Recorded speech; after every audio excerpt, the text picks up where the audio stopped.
രാവിലെ ദൈവത്തിൻ്റെ ആത്മാവിൻ്റെ കയ്യിൽ ഏൽപ്പിച്ച ഒരു ദൂതിലേക്ക് വേഗത്തിൽ പ്രവേശിക്കും. 2 വേദഭാഗം നമുക്ക് വായിക്കാം. ലൂക്കോസിൻ്റെ സുവിശേഷം 4-ാം അധ്യായം 21-ാം വാക്യവും, ന്യായാധിപന്മാരുടെ പുസ്തകം 13-ാം അധ്യായം 17-18 വാക്യം. 2 വേദഭാഗം എടുത്ത് വായിക്കാം. അവൻ അവരോട്, ഇന്ന് നിങ്ങൾ എൻ്റെ വചനം കേൾക്കയിൽ ഈ തിരുവഴുത്തിന് നിവർത്തി വന്നിരിക്കുന്നുവെന്ന് പറഞ്ഞു തുടങ്ങി. ന്യായാധിപന്മാരുടെ മനോഹ യഹോവയുടെ ദൂതനോട്, നിന്റെ വചനം നിവർത്തിയാകുമ്പോൾ, നിന്റെ വചനം നിവർത്തിയാകുമോ ഞങ്ങൾ നിന്നെ ബഹുമാനിക്കേണ്ടതിന്. ഇന്ന് രാവിലെ ഈ ആലയത്തിൽ വന്നിരിക്കുന്ന ദൈവമക്കളോട് മനോഹയുടെ ഒരു ചോദ്യം അകത്ത് നിന്ന് തിരിച്ചെന്ന പോലെ ചോദിക്കുക. എത്ര പേർക്ക് ഉറപ്പുണ്ട് ദൈവത്തിൻ്റെ വചനം നിവർത്തിയാകുമെന്ന്? എന്നോട്, എൻ്റെ കുടുംബത്തോട്, എൻ്റെ തലമുറയോട് ഇന്നലകളിൽ ദൈവം അരുളി ചെയ്ത സകല വചനവും അതതുപോലെ നിവൃത്തിയാകുമെന്ന് ബോധ്യമുള്ള ദൈവമക്കൾ തങ്ങളുടെ കരമുയർത്തി കർത്താവിനൊരു സ്തോത്രം ചെയ്താട്ടെ. ഒരു പ്രാവശ്യം കൂടെ സ്തോത്രം ചെയ്താട്ടെ. ഈ വചനത്തിനായിട്ടൊന്ന് സ്തോത്രം ചെയ്താട്ടെ. ദൈവം സംസാരിച്ച ശബ്ദങ്ങൾക്കായിട്ടൊരു സ്തോത്രം ചെയ്താട്ടെ. ദൈവത്തിൻ്റെ വചനം നിവൃത്തിയാകുമോ? അത് നിവൃത്തിയാകുമ്പോൾ ഞങ്ങൾ നിന്നെ എന്ത് ചെയ്യും? ബഹുമാനിക്കേണ്ടതിന്. നിന്റെ പേരെന്ത് എന്ന് ചോദിച്ചു. നിന്റെ പേരെന്ത്? ദൂത് പറയാൻ വന്ന ആളിനോട് ചോദിക്കുക. ഈ പറഞ്ഞ കാര്യം നിവൃത്തിയാകുമോ? എനിക്ക് വലിയ പരിചയമൊന്നുമില്ല,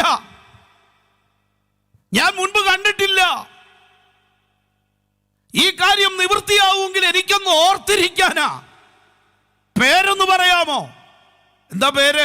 യഹോവയുടെ ദൂതൻ അവനോട്, എന്റെ പേര് ചോദിക്കുന്നത് എന്ത്? എന്റെ പേര് ചോദിക്കുന്നത് എന്ത്? അത് അതിശയമുള്ളതെന്ന് പറഞ്ഞു. ഇന്ന് രാവിലെ ഇവിടെ വന്ന ചിലരോട് പരിശുദ്ധാത്മാവിന് പറയാനൊരു ദൂതിത, ഒരതിശയം കർത്താവ് ഈ ദിവസങ്ങളിൽ ചെയ്യാൻ പോകുകയാണ്. വിശ്വസിക്കാൻ തയ്യാറായാൽ ദൈവത്തിൻ്റെ ആത്മാവ് വിളിച്ചു പറയാ, ഒരതിശയം ഇതുവരെ നടക്കത്തില്ലെന്ന് വിചാരിക്കുന്ന, നടന്നിട്ടില്ലാത്ത, ഇന്ന് രാവിലെ പോലും ഹൃദയത്തിൻ്റെ അകത്തെ ചോദ്യം ഉയർത്തി നിൽക്കുന്ന ചില വിഷയങ്ങളുടെ മുമ്പിൽ പരിശുദ്ധാത്മാവ് ദൂതെന്ന പോലെ വിളിച്ചു പറയുക. വിശ്വസിക്കാൻ നീ തയ്യാറായാൽ നിന്റെ വീട്ടിൽ, നിന്റെ ശരീരത്തിൽ, നിന്റെ തലമുറയുടെ മേൽ, നിന്റെ കുടുംബത്തിന് മേൽ, നീ പ്രാർത്ഥിക്കുന്ന വിഷയത്തിന് മേൽ കുഞ്ഞെ ഒരതിശയം അവൻ ചെയ്യുമെന്ന് ഉറപ്പുള്ളവര് ആ കൈ ഉയർത്തി ദൈവത്തിന് ഒരിക്കൽ കൂടെ സ്തോത്രം ചെയ്യും. നമ്മുടെ ദൈവം അതിശയങ്ങളുടെ ദൈവമാണ്. നമ്മുടെ ദൈവത്തിൻ്റെ പക്കൽ അതിശയങ്ങൾക്കും അത്ഭുതങ്ങൾക്കും ഒരു കുറവുമില്ലെന്നേ. ഇന്നും വിശ്വസിക്കാൻ തയ്യാറായാൽ മാത്രം മതി. ഏതെല്ലാം അനുഭവങ്ങളാണ് ഇവിടെ ഇരിക്കുന്നവർക്കുള്ളത്? സ്തോത്രം. ഇവിടെ ഇരിക്കുന്ന ഓരോരുത്തരുടെ കയ്യിലോട്ട് ഇപ്പം തന്നെ ഒരു മൈക്ക് തന്നാൽ ദൈവം ചെയ്തൊരത്ഭുതം, ഒരതിശയം ഒന്നേ പറയാനുള്ളോ? എത്രണം ആ ദൈവത്തിൻ്റെ കരം ഇന്ന് കുറുകിപ്പോയിട്ടില്ലെന്ന്. റിബാന അസ്കലാജന ദിഗന, ആ ദൈവത്തിൻ്റെ കരം ഇന്നും കുറുകിപ്പോയിട്ടില്ലെന്ന്. ആ ദൈവത്തിൻ്റെ മഹത്വം ഇന്നും കുറുകിപ്പോയിട്ടില്ലെന്ന്. ഇന്നലകളിൽ അതിശയം പ്രവർത്തിച്ച ദൈവത്തിൻ്റെ കരത്തിന് ഇന്നും പ്രവർത്തിക്കാൻ കഴിയുമെന്ന് വിശ്വസിക്കുന്ന ദൈവമക്കൾ ഉണ്ടെങ്കിൽ അവരെ ഓർത്ത് ഞാൻ ദൈവത്തിന് സ്തോത്രം ചെയ്യുകയോ. ദൈവത്തിൻ്റെ മഹത്വത്തിൻ്റെ കരത്തെ കാണാൻ ഒരു വലിയ വെളിപ്പാട് ഈ ദിവസങ്ങളിൽ പ്രാപിക്കണം. കർത്താവേ, നിന്റെ മഹത്വത്തിൻ്റെ കരത്തെ കാണാൻ. ഞാൻ ആദ്യം വായിച്ച വാക്യശകലത്തിലേക്കൊന്ന് വരണം. അവിടെ നിന്ന് നമുക്ക് ചില കാര്യങ്ങൾ ഗ്രഹിക്കാനുണ്ട്. ലൂക്കോസിൻ്റെ സുവിശേഷം 4-ാം അധ്യായം 18 മുതൽ 21 വരെയുള്ള വേദഭാഗം നമ്മളൊന്ന് വായിക്കാൻ പോവുകയാണ്. ദരിദ്രന്മാരോട് സുവിശേഷം അറിയിപ്പാനും കർത്താവിനെ അഭിഷേകം ചെയ്യുക അവന്റെ ആത്മാവ് എന്റെ മേലുണ്ട്. 700 വർഷം മുൻപുള്ളൊരു പ്രവചനമാണ്. 700 വർഷം കഴിഞ്ഞത് അക്ഷരാർത്ഥത്തിൽ നിറവേറിയ നിമിഷം. ഞാനിന്ന് രാവിലെ ഒരു കാര്യം ദൈവമക്കളോട് പറയാം. യേശു കർത്താവിന് ഇപ്പോൾ വയസ്സ് എത്രയായെന്നറിയാമോ? 30 കഴിഞ്ഞു. 30 വർഷം വായിച്ചിട്ട് കാണാത്തത് 30-ാം വർഷം കാണാൻ പോവുക. വളരെ ഗൗരവത്തോടെ ചില കാര്യം ഞാൻ അതിലൂടെ പറഞ്ഞു മനസ്സിലാക്കാം. ഇന്ന് പകൽ ദൈവത്തിൻ്റെ ആത്മാവ് വളരെ സ്പഷ്ടമായി പറയുന്നു, ആണ്ടുകളുടെ പുറകിൽ ദൈവം നിന്നോട് ചെയ്ത ചില വാഗ്ദത്തങ്ങളുടെ പൂർത്തീകരണം പലപ്പോഴും അതിനെ കേട്ടും കണ്ടും ഓർത്തും നീ പോയിട്ടുണ്ടെങ്കിലും അതിനപ്പുറത്തായി നിന്റെ മേലും നിന്റെ കുടുംബത്തിൻ്റെ മേലും അത് നിവർത്തിച്ചു തരാൻ കഴിയുന്ന ദൈവത്തിൻ്റെ വാഗ്ദത്തം വിശ്വസിക്കുന്നവരുണ്ടെങ്കിൽ ഒരു സ്തോത്രം ചെയ്യും. നമ്മുടെ പ്രസ്ഥാനത്തിൻ്റെ ജോയിൻറ്റ് സെക്രട്ടറി ആയിരിക്കുന്ന പ്രിയ കാച്ചാണം വർക്കിച്ചായൻ, അദ്ദേഹത്തിൻ്റെ മൂത്ത മോളും കുടുംബവും ഞങ്ങളുടെ കൂടെ ദോഹയിലായിരുന്നു. പ്രിയ സാബുച്ചാൻ, സിസി ആൻറ്റി, അവർക്കെല്ലാം ഓർമ്മയുള്ളൊരു വസ്തുതയാണ്. അവർ ദുബായിലാണ്, വർഷങ്ങളായിട്ട് ദുബായിലാണ്. അവരുടെ ബിസിനസ്സും സംവിധാനവും എല്ലാം ദുബായിലാണ്. പക്ഷേ ഞങ്ങൾ ദോഹയിലുള്ള വർഷം അവർ ദോഹയിലേക്ക് അവർ വന്നു, പുതിയൊരു കമ്പനി സ്റ്റാർട്ട് ചെയ്തു. അവർക്കൊരു ബിസിനസ്സിൻ്റെ മേഖലകളിൽ വർക്ക് ചെയ്യുന്നവരുണ്ട്. അതുമായി ബന്ധപ്പെട്ട് ഒരു പുതിയ കമ്പനിയൊക്കെ സ്റ്റാർട്ട് ചെയ്ത് ആ മൂത്ത മോളെയും കുടുംബത്തെയും ദോഹയിലെ ചുമതല ഏൽപ്പിച്ചിട്ട് ഈ അച്ചായൻ വന്ന് പ്രാർത്ഥനയൊക്കെ കഴിഞ്ഞ് ഞങ്ങളെ വിളിച്ച് പ്രാർത്ഥിപ്പിച്ച് കമ്പനി ഇനാഗ്രേഷനൊക്കെ കഴിഞ്ഞ് സഭയിൽ വന്ന് സാക്ഷ്യമൊക്കെ പറഞ്ഞ് പുള്ളി അങ്ങ് തിരിച്ച് ദുബായിക്ക് പോയി. 10 വർഷമായിട്ട് ഈ കുഞ്ഞുങ്ങൾക്ക് മക്കളില്ല. 10 വർഷം. ലക്ഷക്കണക്കിന് രൂപ മുടക്കി ഒരു കമ്പനി വന്ന് അവിടെ സ്റ്റാർട്ട് ചെയ്തു. ഞാനിത് ഓൺലൈനിലാണ് പറയുന്നു, ഒരു പക്ഷേ അവർക്കും നാളെ കേൾക്കാൻ പറ്റുന്നൊരു കാര്യം സത്യം പറയാം. 10 വർഷത്തിന് ശേഷം അവരവിടെ വന്നപ്പം എത്രയോ ലക്ഷക്കണക്കിന് രൂപ മുടക്കിയാണ് കമ്പനി അവിടെ തുടങ്ങിയെന്ന് ചോദിച്ചാൽ എനിക്കറിയില്ല. വലിയ വിപുലമായ ഒരു ക്രമീകരണത്തോടെ തുടങ്ങി. പക്ഷേ ഞാൻ കർത്താവിന് മഹത്വം കൊടുത്തുകൊണ്ട് പറയാം, എൻ്റെ അറിവിൽ ജോബിക്കും പ്രിയയ്ക്കും അല്ലെ വർക്കിച്ചായനും ആ കമ്പനി കൊണ്ട് നാണയത്തൊട്ട് കിട്ടിയിട്ടില്ല. എന്നാൽ ദൈവത്തിൻ്റെ പദ്ധതി എന്നായിരുന്നറിയാവോ? ആ കുഞ്ഞുങ്ങൾ ആണ്ടുകളായി ബന്ധിക്കപ്പെട്ടൊരു വിഷയമായിരുന്നു തലമുറ എന്നത്. ആ ആണ്ടിൽ അവിടെ വന്നു. ആ ആണ്ടിലത്തെ വാച്ച് നൈറ്റ് സർവീസിൽ പരിശുദ്ധാത്മ നിയോഗത്താൽ ആരാധന കഴിഞ്ഞ് എല്ലാവരും പിരിഞ്ഞുപോയി. സഭായോഗം കഴിഞ്ഞു. കുറച്ച് സഹോദരന്മാർ അവിടെ നിന്നുകൊണ്ട് ഓഫറിങ് എണ്ണുന്നുണ്ട്. അത് എണ്ണുന്ന കൂട്ടത്തിൽ കുറച്ച് പേരവിടെ നിൽപ്പുണ്ട്. അന്നേരം ഒരു സഹോദരൻ എൻ്റെ അടുത്തോട്ട് വന്നു. ആ വന്ന സഹോദരനും ഏതാണ്ട് 9 വർഷം കഴിഞ്ഞിട്ട് മക്കളില്ല. അവൻ ഓടി ഇങ്ങോട്ട് വന്നപ്പോൾ ഞാൻ അവനെ വിളിച്ചിട്ട് പറഞ്ഞു, ചേട്ടാ മോനെ എന്ത് ചെയ്യും? മറ്റേ പിള്ളേർ 3 പേരാണ് ഉള്ളത് ആ സഭയിൽ അന്ന് മക്കളില്ലാത്ത. ഞാൻ ചോദിച്ചു, മറ്റേ കുഞ്ഞുങ്ങൾ എന്ത് ചെയ്യും? എനിക്കൊരു ഭയങ്കര നിയോഗം, മക്കളെ നിങ്ങൾക്ക് വേണ്ടി പ്രാർത്ഥിക്കണം. യോഗം നടക്കുകയല്ല, യോഗം കഴിഞ്ഞ് ആശീർവാദം പറഞ്ഞ ആൾ പിരിഞ്ഞതാണ്. പക്ഷേ അന്ന് ആ പറഞ്ഞ കൂട്ടത്തിൽ ഈ കുഞ്ഞുങ്ങൾ, ഈ അകത്ത് നിന്ന മോനെ മറ്റേ 2 പിള്ളേരെ വിളിച്ചു. ഒരാളെ കിട്ടിയില്ല. 2 പേര് അടുത്തുണ്ടായിരുന്നു. 2 പേരോട് ഒരുത്തൻ പുറത്ത് വെളിയിൽ നിന്നതാണ് വിളിച്ചുകൊണ്ട് വന്ന് അവർക്ക് വേണ്ടി അന്ന് കൈവച്ച് പ്രാർത്ഥിച്ചു. ഒറ്റ വാക്കുകൊണ്ട് ഞാൻ നിങ്ങളോട് പറയാം, ദൈവത്തിൻ്റെ മഹാത്ഭുതം അന്ന് ആ മക്കളുടെ മേൽ വെളിപ്പെട്ടു. നമ്മളാരും, ഞാൻ ഒരു കൃപാവരമുള്ള ഉപദേശിയല്ല, കൃപാവരം ഉണ്ടെന്ന് പറയാനും പറഞ്ഞതല്ല. അതിനി നാളെ നടക്കുമെന്നും എനിക്ക് വിശ്വാസമില്ല. പക്ഷെ ദൈവത്തെ ഞാൻ ചെറുതായിട്ട് കാണുന്നില്ല. എനിക്ക് ഭയങ്കര വിശ്വാസം എൻ്റെ കർത്താവിനെ. കാരണം ഞാൻ അനുഭവത്തിലൂടെ സഞ്ചരിച്ച് ഇവിടം വരെ എത്തിയ ആളാണ്. ഇന്ന് പകൽ വിശ്വസിക്കാൻ തയ്യാറുള്ളവരോട് ആ പരിശുദ്ധാത്മാവ് രാവിലെ പറയുക, നീ ഇന്ന് രാവിലെയും ചില ചോദ്യങ്ങൾ ഉയർത്തി ഭാരപ്പെട്ട് നിൽക്കുന്ന ഏത് വിഷയമായാലും അതിന്മേൽ അത്ഭുതം ചെയ്യാൻ ആ 2 കുഞ്ഞുങ്ങൾക്കും ദൈവത്തിൻ്റെ മഹത്വം കാണാൻ ഭാഗ്യമുണ്ടായി. ഇന്ന് പകൽക്കാലം നീ വിശ്വസിക്കാൻ തയ്യാറാണോ? ദൈവത്തിൻ്റെ മഹത്വത്തെ, ദൈവത്തിൻ്റെ അത്ഭുതത്തെ, ദൈവത്തിൻ്റെ വാഗ്ദത്തത്തെ പരിശുദ്ധാത്മാവ് ഈ രാവിലെ വിളിച്ചു പറയുക. ചോദിക്കുന്നതിലും നനയ്ക്കുന്നതിലും അത്യന്തം പരമായി യേശുവിൻ്റെ നാമത്തിൽ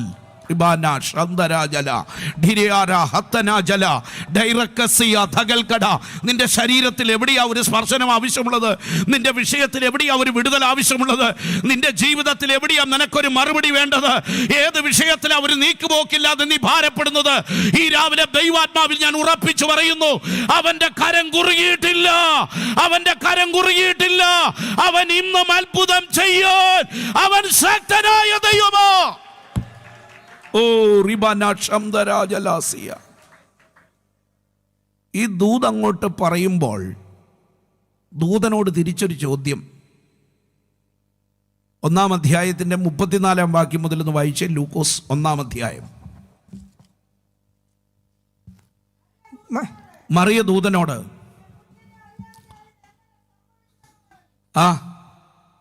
അതിന് ദൂത് നിറവേറാൻ ഏക കാരണം, ഒറ്റ കാര്യമേ ഉള്ളൂ. ആത്മനിറവിൻ്റെ മുൻപിൽ കീഴടങ്ങാത്തതൊന്നുമില്ല. നിങ്ങളുടെ ജീവിതത്തിലും നിങ്ങളുടെ വീട്ടിലും നിങ്ങളുടെ ശരീരത്തിലും പരിശുദ്ധാത്മാവിന് വിധേയപ്പെടാമോ? ദൈവാത്മാവിന് ആര് വിധേയപ്പെടുന്നോ അവർ അത്ഭുതം കണ്ടിരിക്കും, കാണും. ഇന്നും ആ കർത്താവിൻ്റെ കരം ഇവിടെ വെളിപ്പെടുകയാണ്. ദൂതനോട് ചോദ്യം ചോദിക്കുന്നവളോട് ജൂതൻ പറയുന്ന മറുപടി കേൾക്കണോ? ദൈവത്തിൻ്റെ പരിശുദ്ധാത്മാവ്, അത്യുന്നതൻ്റെ ശക്തി നിന്റെ മേൽ നിഴലിടും. പരിശുദ്ധാത്മാവിൽ ജനിച്ച യേശു ജനിച്ചത് പരിശുദ്ധാത്മാവിൽ. പരിശുദ്ധാത്മാവിൽ. സ്തോത്രം. ജീവിതം മുഴുവൻ ആത്മനിറവിലായിരുന്നു. മുഴുവൻ ആത്മനിറവിലായിരുന്നു. സ്തോത്രം. മുമ്പോട്ട് ചെന്നേ. സ്നാനം, അവിടെയും ആത്മനിറവ. പ്രാവെന്ന പോലെ ആത്മാവ് ഇറങ്ങി വന്നു. ഒരു കാര്യം ഞാൻ പറയാം, ജനനം മുതൽ ആത്മനിറവിന് വിധേയപ്പെട്ട യേശു കർത്താവ്. സ്തോത്രം. എന്നാൽ ആത്മനിറവും ആത്മാവിന്റെ അത്യന്ത ശക്തിയും അത് നിങ്ങൾ ശ്രദ്ധിക്കണം. 4-ാം അധ്യായമാണല്ലോ നമ്മൾ വായിച്ചത്. 4-ാം അധ്യായത്തിന്റെ 1-ാം വാക്യം. യേശു പരിശുദ്ധാത്മാവ് നിറഞ്ഞവനായി യോർദാൻ വിട്ട് മടങ്ങി. യേശു ജനിച്ചപ്പോൾ മുതൽ പരിശുദ്ധാത്മാവുണ്ട് കൂടെ. പക്ഷെ യോർദാനിൽ വെച്ച് ആത്മാവ് നിറഞ്ഞു. ശക്തിയും നിറവും വ്യത്യസ്തമാണ്. അതുകൊണ്ട് ഈ ദിവസങ്ങളിൽ നിറവിനെ കൊതിക്കാൻ ദൈവമക്കൾ തയ്യാറാകണം. നിറവിന്റെ പ്രത്യേകത നിറവ് പൂർണ്ണമായാൽ 4-ന്റെ 14-ാം വാക്യം. 4-ന്റെ 14. യേശു ആത്മാവിന്റെ ശക്തിയോടെ, ആത്മാവിന്റെ നിറവും ആത്മാവിന്റെ ശക്തിയും യേശുവിന്റെ നാമത്തിൽ. ആ ആത്മാവിന്റെ ശക്തിയുടെ പ്രത്യേകത എന്നാണെന്നറിയാമോ? നിന്നെ തിരിച്ചയക്കുന്നത് ഒരു പുതിയ ബലത്തോടെയാണ്. രക്തത്താൽ ജയം. സ്തോത്രം. ആത്മനിറവിൽ അഥവാ ആത്മാവിന്റെ ശക്തിയിൽ അവൻ എങ്ങോട്ട് പോയെന്ന് എഴുതിയ മരുഭൂമിയിലേക്ക്, അല്ലേ? സ്തോത്രം. ആ വാക്യം വായിച്ചു ഒന്നുകൂടെ. ആത്മാവ് അവനെ മരുഭൂമിയിലേക്ക് നടത്തി. ദൈവമക്കളെ, എല്ലാ മനുഷ്യന്റെയും ജീവിതത്തിൽ ഒരു മരുഭൂമി ഉണ്ട് കേട്ടോ. ക്രിസ്തീയ ജീവിതത്തിൽ എന്നും ഒരു സുഖകരമായ യാത്രയാണെന്ന് തെറ്റിദ്ധരിക്കരുത്. ചിലപ്പോഴൊക്കെ ചില മരുഭൂമിയുടെ അനുഭവം വരും. അവിടെ പിടിച്ചു നിൽക്കണമെങ്കിൽ ആത്മനിറവ് വളരെ ആവശ്യമാണ്. സ്തോത്രം. ആത്മനിറവിൽ അഥവാ ആത്മാവിൻ്റെ അത്യന്ത ശക്തിയുടെ ആ വലിയ വ്യാപാരം ജീവിതത്തിൽ വെളിപ്പെട്ടെങ്കിൽ മാത്രമേ ഈ മരുഭൂമിയുടെ അവസ്ഥയിൽ നിനക്ക് മുൻപോട്ട് പോകാൻ കഴിയത്തുള്ളൂ. സ്തോത്രം. ഒരു കാര്യം ഓർത്തോണേ, പ്രതികൂലങ്ങൾ, വെല്ലുവിളികൾ, പോരാട്ടങ്ങൾ ജീവിതത്തിന് മുമ്പിൽ കടന്നു വന്നേക്കാം. അവിടെ നിനക്ക് പിടിച്ചു നിൽക്കണമെങ്കിൽ ഒരത്യന്ത ശക്തി വളരെ അനിവാര്യമാണ്. വളരെ അനിവാര്യമാണ്. സ്തോത്രം. അതിന്റെ 16-ാമത്തെ വാക്യം ഒന്ന് വായിച്ചേ. 4-ന്റെ 16. നസ്രത്തിൽ വന്നു. ശബത്തിൽ തന്റെ പതിവ് പോലെ പള്ളിയിൽ ചെന്ന് വായിപ്പാൻ എഴുന്നേറ്റ് നിന്നു. 16-ാം വാക്യത്തിൽ എഴുതിയിരിക്കുന്ന അവൻ വളർന്ന നസ്രത്തിൽ വന്നു. നസ്രത്തിൽ വന്ന് പള്ളിയിൽ ചെന്ന് വായിപ്പാൻ എഴുന്നേറ്റ് നിന്നു. മുകളിലത്തെ വാക്യം നിങ്ങൾ കണ്ടോ? പതിവ് പോലെ, അല്ലേ? അതെ. ശബത്തിൽ തന്റെ പതിവ് പോലെ, തൻ്റെ പതിവ് പോലെ. അതാ ഞാൻ നേരത്തെ പറഞ്ഞ് 30 കൊല്ലം കൊണ്ട് വായിച്ചതാ. പക്ഷേ നിറവേറിയ സമയം ഇപ്പോഴാണ്. ദൈവത്തിൻ്റെ ദൂതുകളെ നിറവേറാൻ ദൈവം ഒരു സമയം നിശ്ചയിച്ചു വെച്ചിട്ടുണ്ട്. അത് വെളിപ്പെട്ട് വരുന്നത് എന്നാണെന്നറിയാവോ? ആത്മശക്തിയാൽ പരിശുദ്ധാത്മാവ് നിറഞ്ഞവനായി ഗലീല വിട്ട് മടങ്ങി മരുഭൂമിയിൽ ചെന്ന് അത്യന്ത ശക്തിയുടെ വ്യാപാരം പ്രാപിച്ച് യേശു മടങ്ങി വന്ന് അവൻ പുസ്തകം തുറന്ന് വായിച്ചു. അവിടെ എഴുതിയിരിക്കുന്ന ഒരു പദം തന്നെ കുറിച്ചുള്ള, അല്ലേ? അതൊന്ന് വായിച്ചേ. ആ വാക്യം ഒന്ന് വായിച്ചേ. യെശയ്യാപ്രവാചകന്റെ പുസ്തകം അവന് കൊടുത്തു. അവൻ പുസ്തകം വിടർത്തി ദാസന്മാരോട് സുവിശേഷം അറിയിപ്പാൻ കർത്താവ് എന്നെ അഭിഷേകം ചെയ്യുകയാൽ അവന്റെ ആത്മാവ് എന്റെ മേലുണ്ട്.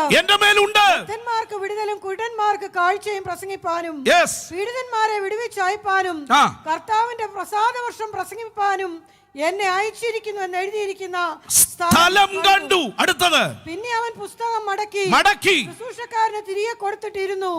പള്ളിയിലുള്ള എല്ലാവരുടെയും കണ്ണ് അവങ്കൽ പതിഞ്ഞിരുന്നു. ഇന്ന് പകൽക്കാലം നമ്മളെ കുറിച്ച്, ഇവിടെ ഇരിക്കുന്ന ഓരോരുത്തരെ കുറിച്ചും പരിശുദ്ധാത്മാവ് ചിലത് കുറിച്ച് വെച്ചിട്ടുണ്ട്.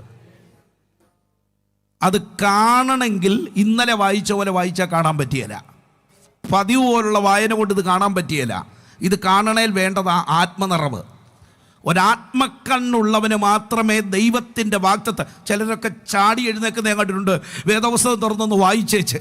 കാരണം അവർക്ക് ഉറപ്പ് കിട്ടി, പ്രശ്നം തീർന്നിട്ടല്ല, രോഗം മാറിയിട്ടല്ല, വിഷയം അതുപോലെ നിപ്പുണ്ട്, പക്ഷേ അകത്ത് നിന്ന് അറിയാതൊരു ബലം വ്യാപരിച്ചു.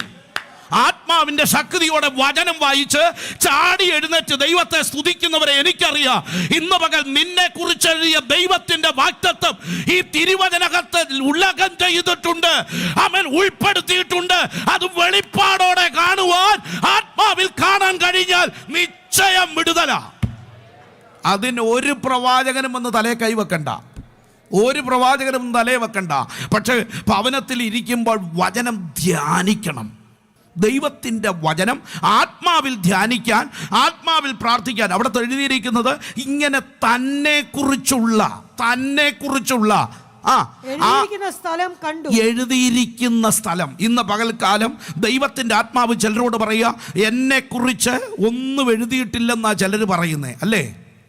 എൻ്റെ വീട്ടിൽ നടക്കുന്ന, എൻ്റെ ജീവിതത്തിൽ നടക്കുന്ന ചില പ്രതികൂലങ്ങൾ, കഷ്ടതകൾ, വേദനകൾ, ശോധനകൾ, നിന്ദകൾ, ആക്ഷേപങ്ങൾ, വെല്ലുവിളികൾ, ഇതിനാൽ നീ ഹൃദയം കലങ്ങി മനസ്സ് മടുത്തിരിക്കുകയാണെങ്കിൽ ഈ പകൽ ദൈവാത്മാവ് പറയുന്നു, അല്ല കുഞ്ഞെ, നിന്നെക്കുറിച്ച് ചിലത് സ്വർഗം വരച്ചു വെച്ചിട്ടുണ്ട്, ദൈവം ചിലത് എഴുതി വെച്ചിട്ടുണ്ട്. അത് നിറവേറേണ്ട നാഴിക വന്നുകൊണ്ടിരിക്കുകയാണ്. ആ നാഴിക നിനക്ക് വെളിപ്പെട്ട് കിട്ടിയാൽ പിന്നെ നിന്നെ പിടിച്ചു വയ്ക്കാൻ ഒരന്ധകാര ശക്തിക്കും കഴിയത്തില്ല, ഒരിരുട്ടിനും കഴിയത്തില്ല. ചില മേഖലകളുടെ മേൽ ജയം വെളിപ്പെടട്ടെ, ചില വിഷയങ്ങളുടെ മേൽ വിടുതൽ വെളിപ്പെടട്ടെ. ഈ ദിവസങ്ങളിൽ സഭയാം കുടുംബങ്ങളുടെ അകത്തളങ്ങളിൽ, യെസ്, ഞാൻ ആദ്യം പറഞ്ഞത് ഒന്നുകൂടെ പറയാം, കഴിഞ്ഞ 700 വർഷമായി ബന്ധിച്ചു വെച്ച ജലത്തിന് വെളിപ്പാടുകളോടെ തുറന്നു വരാൻ ദൈവത്തിന്റെ വാഗ്ദത്തം ദൈവം ചെയ്യാൻ പോകുക. കൊലോസ്യ ലേഖനം 2-ാം അധ്യായത്തിന്റെ 14-ാം വാക്യത്തിൽ എഴുതിയത് വിരോധവും പ്രതികൂലവുമായ 2 എഴുത്തുണ്ടായേ. ഒരെഴുത്ത് ശത്രു എഴുതി വെച്ചേക്കുക, അത് വിരോധവും പ്രതികൂലവുമായതാ. ആമേൻ. മുൻപോട്ട് വിടത്തില്ലെന്നാ, സൗഖ്യം തരത്തില്ലെന്നാ, നിനക്ക് സ്വസ്ഥത തരത്തില്ലെന്നാ. എന്നാൽ ഇന്ന് പകൽ പരിശുദ്ധാത്മാവ് പറയാ, ക്രൂശിൽ ജയോത്സവം കൊണ്ടാടിയവൻ, സാത്താനെ ആയുധവർഗം വെപ്പിച്ചവൻ, ഈ പകൽ ദൈവാത്മാവ് വിളിച്ചു പറയുക, ജയത്തിന്റെ കൊടിയുമായിട്ട് അവനിവിടെ എഴുന്നള്ളി വന്നിട്ടുണ്ട്. ആത്മാവിൽ നീ ആരാധിച്ചാൽ, ആത്മാവിൽ നീ പ്രാർത്ഥിച്ചാൽ, അവന്റെ മഹത്വത്തെ കാണാൻ ദൈവം നിന്റെ കണ്ണുകളെ തുറക്കും. സ്തോത്രം. തടഞ്ഞു വയ്ക്കാൻ കഴിയാത്ത വിധത്തിൽ, തടുത്തു വയ്ക്കാൻ കഴിയാത്ത വിധത്തിൽ ഒരു ദൈവപ്രവൃത്തി ചെയ്യാൻ ദൈവം വിശ്വസ്തനാണെന്നേ. യോഹന്നാന്റെ സുവിശേഷം 7-ാം അധ്യായം അതിന്റെ 52-ാം വാക്യം. യോഹന്നാന്റെ സുവിശേഷം 7-ാം അധ്യായം അതിന്റെ 52-ാം വാക്യം. അവർ അവനോട് നീയും ഗലീലക്കാരനോ പരിശോധിച്ചു നോക്കുക, ഗലീലയിൽ നിന്ന് പ്രവാചകൻ എഴുന്നേൽക്കുന്നില്ലല്ലോ എന്ന് ഉത്തരം പറഞ്ഞു. അടുത്തത്, അങ്ങനെ ഓരോരുത്തൻ താന്റെ വീട്ടിൽ പോയി. അപ്പൊ ഗലീല, അതിനെക്കുറിച്ചൊരു വിമർശനവും മുൻവിധിയാ.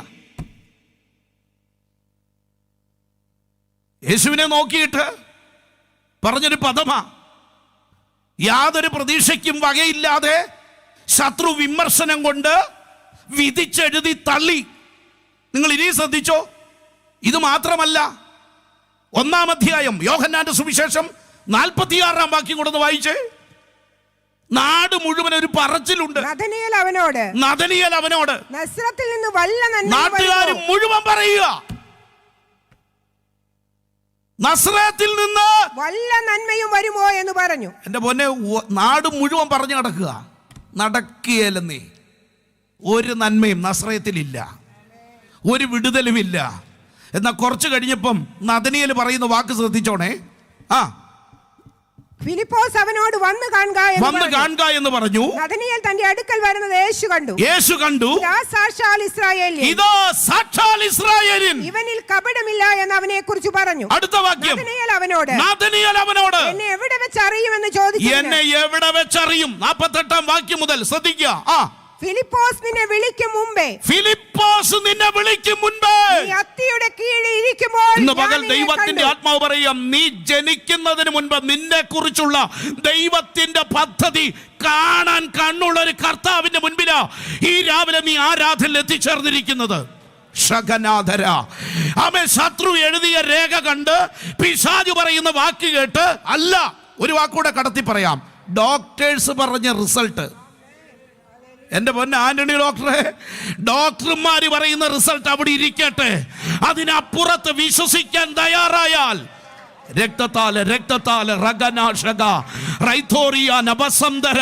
വാഗ്ദത്തങ്ങളെ വിശ്വസിക്കാൻ തയ്യാറാകുന്ന ദൈവാത്മാവിനെ അതിരുകടന്ന് അളക്കാതെ ആത്മാവിൽ അതിരോടെ വിശ്വസിക്കാൻ തയ്യാറാകുന്ന എല്ലാവരോടും ദൈവാത്മാവ് വിളിച്ചു പറയാ, ദൈവം ചിലത് ചെയ്യാൻ ഇന്നും ശക്തനായ ദൈവമാ.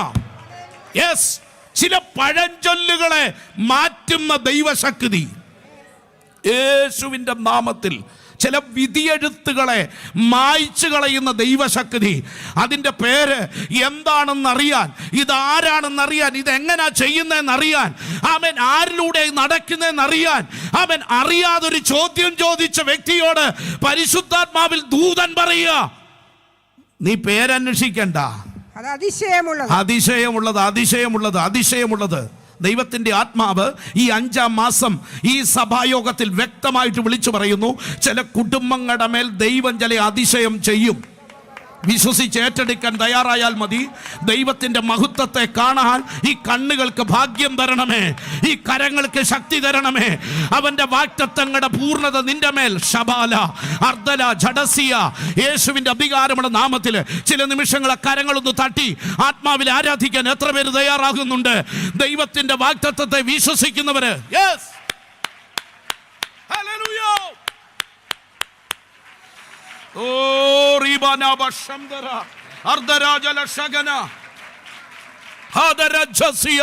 യേശുവിന്റെ അധികാരമുള്ള നാമത്തില് ചില മുഖങ്ങൾ ഒടിയട്ടെ, ചില ശാപങ്ങൾ തകരട്ടെ, ചില അന്ധകാര കെട്ടുകൾ അഴിയപ്പെടട്ടെ. ഈ പകൽക്കാലം ആത്മാവിന്റെ വിടുതൽ സകല ഹൃദയങ്ങളുടെ മേലും വെളിപ്പെട്ടു വരട്ടെ. നാളുകളായി ഒതുക്കി വെച്ചിരിക്കുന്ന അടച്ചു വെച്ചിരിക്കുന്ന മൂടി വെച്ചിരിക്കുന്ന ചില ഇരുളിന്റെ മണ്ഡലങ്ങൾ ഇന്ന് പകൽക്കാലം ആത്മാവിൽ വിടുതലായി മാറട്ടെ. ഹല്ലേലൂയ. 6-ാം അധ്യായത്തിന്റെ 1-ാം വാക്യത്തിലേക്ക് ഒന്ന് വേഗം ഒന്ന് വരണേ. നമ്മൾ വായിച്ച വേദഭാഗങ്ങളിൽ ന്യായാധിപന്മാരുടെ പുസ്തകം യേശുവിന്റെ നാമത്തിൽ 13-ാം അധ്യായത്തിന്റെ 1-ാം വാക്യം. ഇസ്രായേൽ മക്കൾ പിന്നെയും യഹോവയ്ക്ക് അനിഷ്ടമായി ഉള്ളതാ ചെയ്തു. യഹോവയെ 40 സംവത്സരത്തോളം ഫെലിസ്ത്യരുടെ കയ്യിൽ ഏൽപ്പിച്ചു. അടുത്തത്, എന്നാൽ ദാൻ ഗോത്രത്തിലുള്ളവനായി സോരാത്യനായ ഒരു പുരുഷൻ ഉണ്ടായിരുന്നു. അവന് മനോഹ എന്ന് പേർ. അവന്റെ ഭാര്യ മച്ചിയായിരിക്കെ കൊണ്ട് പ്രസവിച്ചിരുന്നില്ല. ആ സ്ത്രീക്ക് യഹോവയുടെ നാടിനും നാട്ടുകാർക്കും സമൂഹത്തിലും വീടിനും വീട്ടുകാരുടെയും മുൻപിൽ നിന്നാപാത്രമായി കഴിയുന്ന ഒരു കുടുംബം. ദേശം നോക്കിയ 40 വർഷം കൊണ്ട് ശത്രുവിൻ്റെ പിടിയിൽ അമർന്നിരിക്കുക. ശത്രുവിൻ്റെ പിടിയിൽ അമർന്ന് പ്രവാചകനില്ല, പുരോഹിതനില്ല, ശുശ്രൂഷ വൃന്ദങ്ങളില്ല, ആലോചന കൊടുക്കാൻ ആളില്ലാതെ തകർന്നു നിൽക്കുമ്പോൾ അതിൻ്റെ നടുവിൽ ഒരു കുടുംബം പരിച്ഛേദം അതിവേദന കൊണ്ട് നീറിക്കഴിയുക. ആ വീടിനെ ലക്ഷ്യമാക്കി ഒരു ദൂതൻ പുറപ്പെടുക. രക്തത്താൽ ജയം. ദൈവത്തിൻ്റെ പദ്ധതി എല്ലാവരിലും സമമായിട്ട് നീ കാണരുത്. ദേശത്തോ ചാർച്ചക്കാരുടെ മുൻപിലോ കുടുംബത്തിലോ സ്വന്തക്കാരുടെ കൂട്ടത്തിലോ സമനായിട്ട് നിന്നെ കണ്ടെത്താൻ നീ കാത്തിരിക്കരുത്. നിന്നെക്കുറിച്ച്, നിന്റെ കുടുംബത്തെക്കുറിച്ച്, നിന്റെ തലമുറയെക്കുറിച്ച് വ്യത്യസ്തമായ ഒരു പദ്ധതി എൻ്റെ ദൈവത്തിനുണ്ടെന്ന് നീ വിശ്വസിക്കാൻ തയ്യാറായാൽ അവൻ്റെ മഹത്വത്തെ കാണാൻ പറ്റും. സ്തോത്രം. വ്യത്യസ്തമായ ഒരു പദ്ധതി എപ്പോഴും ദൈവത്തിനുണ്ടെന്നേ. ദൈവത്തിൻ്റെ പദ്ധതിയെ ലിമിറ്റ് ചെയ്യരുത്. അതിനെ നീ ബുദ്ധി കൊണ്ട് അളന്ന് ഒതുക്കിക്കളയരുത്.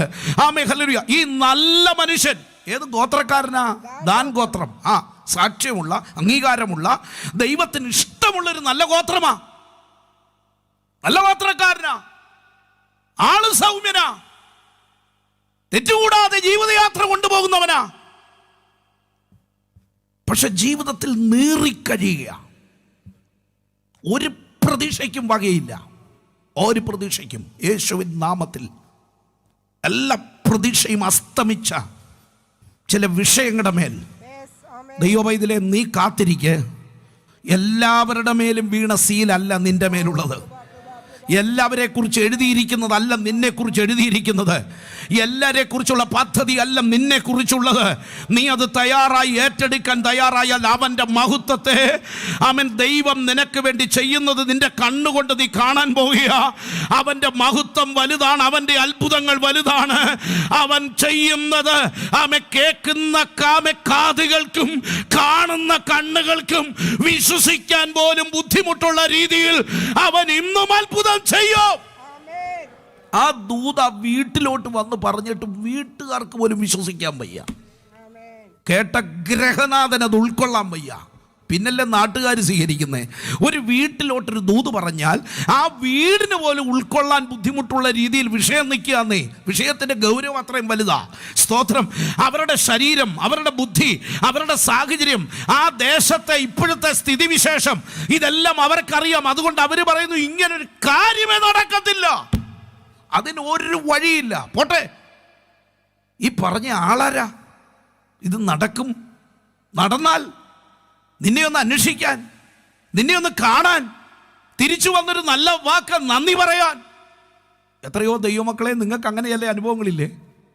ചിലർ വന്ന് പറഞ്ഞ, ഓടിക്കേറി വന്ന് പറഞ്ഞ ചില ദൂതുകൾ, ഏതെങ്കിലും ഒരു സദസ്സിൽ വെച്ച് ദൈവാത്മാവ് നിങ്ങളോട് ഇടപെട്ട ചില ശബ്ദങ്ങൾ, അത് അക്ഷരം പറഞ്ഞ് നിറവേറിയ എത്ര പേരെ ഞാൻ കണ്ടിട്ടുള്ളത്. അവർ പറഞ്ഞിട്ടുണ്ട് പിന്നെ ആ ദൈവദാസനെ കണ്ടിട്ടേ ഇല്ല, പിന്നെ ആ ദൈവമനുഷ്യൻ ആരാണെന്ന് അറിയത്തില്ല.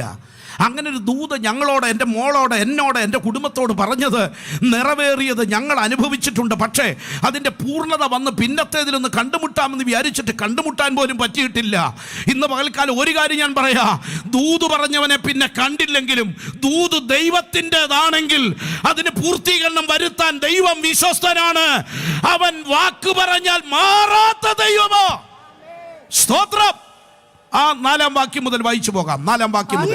നീ സൂക്ഷിച്ചുകൊള്ളുക, വീഞ്ഞും മദ്യവും കുടിക്കരുത്. ഒരു കാര്യം ദൈവമക്കൾ ഓർത്തോണേ, വാഗ്ദത്തം കേട്ടത് കൊണ്ട് പൂർത്തീകരണം വരണമെന്നില്ല, പക്ഷെ പ്രമാണമുണ്ട്. ദൈവിക പ്രമാണത്തിന്റെ അകത്ത് നിൽക്കാൻ വിളിക്കപ്പെട്ടവൻ അതിനകത്ത് നിൽക്കണം. അത് വിട്ട് കാണുന്ന തലങ്ങളിലെല്ലാം പോയി ഇടപെട്ടിട്ട് ദൂത് നിറവേറിയില്ലെന്ന് പറയരുത്. ആമേൻ. ഒരു പ്രമാണം തന്നിട്ടുണ്ട്, ഒരു വ്യവസ്ഥ തന്നിട്ടുണ്ട്. ആമേൻ. ദൈവം ചില ഉടമ്പടികൾ തന്നിട്ടുണ്ട്. അടുത്തത്, അശുദ്ധമായതൊന്നും തിന്നുകയുമരുത്. നീ ഗർഭം ധരിച്ചൊരു മകനെ പ്രസവിക്കും, അവന്റെ തലയിൽ ക്ഷൗരക്കത്തി തൊടുവിക്കരുത്. ബാലൻ ഗർഭം മുതൽ ദൈവത്തിന് നാസീറായിരിക്കും. ഇസ്രായേലിനെ ഫെലിസ്ത്യരുടെ കയ്യിൽ നിന്ന് രക്ഷിപ്പാൻ തുടങ്ങും. സ്ത്രീ ചെന്ന ഭർത്താവിനോട് പറഞ്ഞത്, ഒരു ദൈവപുരുഷൻ എന്റെ അടുക്കൽ വന്നു, അവന്റെ ആകൃതി ഒരു ദൈവദൂതന്റെ ആകൃതി പോലെ അതിഭയങ്കരമായിരുന്നു. അവൻ എവിടെ നിന്നെന്ന് ഞാൻ അവനോട് ചോദിച്ചില്ല. തന്റെ പേർ അവൻ എന്നോട് പറഞ്ഞതുമില്ല. അവൻ എന്നോട്, നീ ഗർഭം ധരിച്ചൊരു മകനെ പ്രസവിക്കും, ആകയാൽ നീ വീഞ്ഞും മദ്യവും കുടിക്കരുത്, അശുദ്ധമായതൊന്നും തിന്നുകയും അരുത്. ബാലൻ ഗർഭം മുതൽ ജീവപര്യന്തം ദൈവത്തിന് നാസീറായിരിക്കുമെന്ന് പറഞ്ഞു. അടുത്ത വാക്യം. മനോഹ യഹോവയോട് പ്രാർത്ഥിച്ചു, കർത്താവേ, നീ അയച്ച ദൈവപുരുഷൻ വീണ്ടും ഞങ്ങളുടെ അടുക്കൽ വന്നു. പകൽ ദൈവത്തിന്റെ ആത്മാവ് വ്യക്തമായി പറയുക, പ്രാർത്ഥിക്കാൻ സഭ തയ്യാറാകണം. ദൈവശബ്ദം കേട്ടതുകൊണ്ട് കാര്യമായില്ല, ദൂത് പറഞ്ഞതുകൊണ്ടും കാര്യമായില്ല. പ്രാർത്ഥിക്കാൻ തയ്യാറാകണം. പ്രാർത്ഥിക്കാൻ. മനോഹ പ്രാർത്ഥിച്ചു കേൾക്കണോ, കർത്താവേ, നീ അയച്ച ദൈവപുരുഷൻ വീണ്ടും ഞങ്ങളുടെ അടുക്കൽ വന്ന് ജനിപ്പാനിരിക്കുന്ന ബാലന്റെ കാര്യത്തിൽ ഞങ്ങൾക്ക് ഉപദേശിച്ചു തരുമാറാകട്ടെ എന്ന് പറഞ്ഞു. അടുത്തത്, ദൈവം മനോഹയുടെ പ്രാർത്ഥന കേട്ടു. ദൈവദൂതൻ വീണ്ടും അവിടെ അടുക്കൽ വന്ന്, അവൾ വയലിൽ ഇരിക്കുകയായിരുന്നു. അവളുടെ ഭർത്താവ് മനോഹ കൂടെ ഉണ്ടായിരുന്നു. ഇന്ന് പകൽക്കാലം ദൈവത്തിന്റെ ആത്മാവ് വളരെ വ്യക്തമായി പറയുന്നു, പ്രാർത്ഥിക്കാൻ തയ്യാറായാൽ വീണ്ടും ദൈവം ചിലത് സംസാരിക്കും. പ്രാർത്ഥിക്കാൻ തയ്യാറായാൽ ചില അത്ഭുതങ്ങൾ നിന്റെ ജീവിതത്തിലും നിന്റെ വീട്ടിലും നടക്കും. പ്രാർത്ഥിക്കാൻ തയ്യാറായാൽ സഭയിൽ ചില അത്ഭുതങ്ങൾ നടക്കും. അതിന് വേണ്ടത് മറ്റൊന്നുമില്ല. നമുക്ക് പ്രശ്നം, നമ്മൾ ഈ ആളിനെ അന്വേഷിച്ച് ഒരു 10 പേരുടെ പുറകെ പോകും. ഈ ദൂതൻ ഇവിടെ നിന്നിറങ്ങി എവിടൊക്കെ പോയി, എങ്ങോട്ടാ പോയേ, തപ്പി കണ്ടുപിടിച്ചെന്നിരിക്കട്ടെ ആരെയും ഒരാളെ. പിന്നെ അവരോട് എന്നൊരു 10 പ്രാവശ്യം നമ്മൾ കൂടെ ചോദിക്കും, നിങ്ങളോട് പറഞ്ഞത് എന്നതാ? വിശ്വസിക്കാൻ പറ്റുന്ന വല്ലതും ആണോ വന്ന് പറഞ്ഞേച്ചു പോയേ? ഇവർ രണ്ടുപേരും കൂടെ നാട്ടിലിറങ്ങി പരിചയമുള്ള എല്ലാ വീട്ടിലും കയറി ദൂത് പറഞ്ഞ ആളിനെ തപ്പി നടന്നെന്നല്ല, പാവിരിച്ചെന്ന്, മുട്ടുമടക്കിയെന്ന്. ദൈവത്തിൻ്റെ വാഗ്ദത്തത്തെ സംശയിക്കാതെ, വചനം പറയുന്നു അവിശ്വാസത്താൽ സംശയിക്കാതെ, വിശ്വാസത്തിൽ, അതാരാ? വിശ്വാസികളുടെ പിതാവായ അബ്രഹാം. ദൈവത്തിൻ്റെ വാഗ്ദത്തം കേട്ടവൻ വാഗ്ദത്തത്തെ സംശയിക്കാൻ സാധ്യതയേറെ. കാരണം താനും തൻ്റെ കുടുംബവും തൻ്റെ ശരീരസ്ഥിതിയും തൻ്റെ ഭാര്യയുടെ അവസ്ഥയും എല്ലാം തനിക്കറിയാം. പക്ഷേ അവിശ്വാസത്താൽ സംശയിക്കാതെ വിശ്വാസത്തിൽ ശക്തിപ്പെട്ടു. പരിശുദ്ധാത്മാവ് ഇന്ന് രാവിലെ ഒരിക്കൽ കൂടെ പറയുന്നു, ആത്മാവിന് ഇടമൊരുക്ക്, ദൈവത്തിൻ്റെ പരിശുദ്ധാത്മാവിന് പ്രവർത്തിക്കാൻ സാഹചര്യമൊരുക്ക്. മനോഹ ചെയ്ത് എന്നാന്നറിയാമോ? ഈ കേട്ട ദൂത് നിറവേറാൻ പ്രാർത്ഥനയിൽ മുട്ടുമടക്കി. യേശുവിൻ്റെ നാമത്തിൽ പ്രാർത്ഥനയുടെ ഇടമൊരുക്കിയാൽ മറുപടിയുമായിട്ട് ദൈവം വരിക തന്നെ ചെയ്യും. രക്തത്താൽ ജയം, രക്തത്താൽ. പ്രാർത്ഥനയുടെ ഇടം നീ ഒരുക്കിയാൽ നിന്റെ ജീവിതത്തിൽ നടക്കേണ്ട സകല വിടുതലും നിവർത്തിക്കാൻ ദൈവം വിശ്വസ്തനാ. അതുകൊണ്ടാ വായിച്ച വാക്യം, യേശു കർത്താവ് ദേവാലയത്തിൽ ചെന്നു. അവന് കയ്യിൽ കിട്ടിയ തിരുവെഴുത്ത് ഭാഗം തുറന്ന് വിടർത്തി വായിച്ചിട്ട് തന്നെ കുറിച്ച് എഴുതിയിരിക്കുന്ന സ്ഥലം കണ്ടു. ഇന്ന് രാവിലെ ഞാൻ ഈ വചനം ഇങ്ങനെ ധ്യാനിച്ചപ്പോൾ പരിശുദ്ധാത്മാവിനോട് പറഞ്ഞു, എല്ലാവരെ കുറിച്ചും എഴുതിയിട്ടുണ്ട്. ഇവിടെ ഇരിക്കുന്ന മുഴുവൻ പേരെ കുറിച്ചും. കുഞ്ഞുങ്ങളെ, സഹോദരങ്ങളെ, പ്രിയ സഹോദരി സഹോദരന്മാരെ, ദൈവത്തിൻ്റെ ശബ്ദവും ദൈവത്തിൻ്റെ രേഖയും ദൈവത്തിൻ്റെ അരുളപ്പാടും ദൈവത്തിൻ്റെ ദൂതും നിങ്ങളെക്കുറിച്ച് എഴുതിയിട്ടുണ്ട്. അത് ഈ ദിവസങ്ങളിൽ നിറവേറുന്നത് കാണാൻ, വിദൂരമല്ലാതെ സംഭവിക്കുന്ന ചില അത്ഭുതങ്ങളെ കാണാൻ നിങ്ങളുടെ ഹൃദയദൃഷ്ടി ഒന്ന് പ്രകാശിക്കണം. അതിനായിട്ടൊന്ന് പ്രാർത്ഥിക്കണം. എല്ലാ കണ്ണുകളും അടച്ചാട്ടെ. എല്ലാവരും ഏൽപ്പിച്ചു കൊടുത്ത് പ്രാർത്ഥിക്കാൻ എത്ര പേര് തയ്യാറാകുന്നോ അവരുടെ ജീവിതത്തിൽ ദൈവത്തിൻ്റെ മഹാത്ഭുതങ്ങളെ കാണുന്ന ദിവസങ്ങളായി മാറാൻ പോകുകയാണ്. യേശുവിൻ്റെ നാമത്തിൽ. കഴിഞ്ഞ ഞായറാഴ്ച കർത്താവിൻ്റെ ദാസൻ ഒടുവിൽ പറഞ്ഞു നിർത്തിയ ഒരു ഭാഗത്തേക്ക് ഓടിയെന്ന് വരട്ടെ. ആമേൻ. ഗദസമനയിലെ പ്രാർത്ഥനയിൽ അസാധാരണമായ ചില നൊമ്പരത്തിൻ്റെ നടുവിൽ അവിടെ വാക്കുകളെക്കാൾ വലുത് ദൂതസാന്നിധ്യമായിരുന്നെങ്കിൽ, ഇന്ന് പകൽ നിനക്കൊരു ദൂതസാന്നിധ്യം വേണോ? അത് തരാൻ കർത്താവ് ഇവിടെ ഇറങ്ങി വന്നിട്ടുണ്ട്. മനോഹയുടെ അരികിൽ ഇറങ്ങി വന്ന ദൂതൻ, രക്തത്താൽ രക്തത്താൽ രക്തത്താൽ റിബന ശംധര, മറിയുടെ അരികിൽ ഇറങ്ങിച്ചെന്ന ദൂതൻ യേശുവിൻ്റെ നാമത്തിൽ ഇന്ന് പകൽ ഇവിടെയും ഇറങ്ങി വന്നിട്ടുണ്ട്. അവൻ്റെ വാഗ്ദത്തത്തെ നീ വിശ്വസിക്കാൻ തയ്യാറായാൽ മതി. വചനം വിശ്വസിക്കാൻ തയ്യാറായാൽ മതി. ആ കരങ്ങളൊന്ന് തട്ടി സ്തുതിച്ചു തുടങ്ങുകയും എല്ലാം നാവിൽ നിന്ന് ദൈവത്തിനൊരു ചില പുകഴ്ച കൊടുത്താട്ടെ. യേശുവിൻ്റെ നാമത്തിൽ, യേശുവിൻ്റെ നാമത്തിൽ. അമ്പര ബൗദ്ധര ബൗഷകരകന. കർത്താവേ, ഇന്ന് പകൽ എന്നെ ഒന്ന് തൊടണമേ. ഇന്ന് പകൽ ഒരു ശക്തി അയക്കണമേ. ഇന്ന് പകൽ ആ വാഗ്ദത്തം ഒന്ന് നിവർത്തിക്കണമേ. അതിനായി ഞാനിതാ എന്നെ സമർപ്പിക്കുന്നു എന്ന് പറയുന്നവർക്ക് വേണ്ടി പ്രവർത്തിക്കുന്ന ദൈവത്തിൻ്റെ കരം, ആ ദൈവത്തിൻ്റെ കരം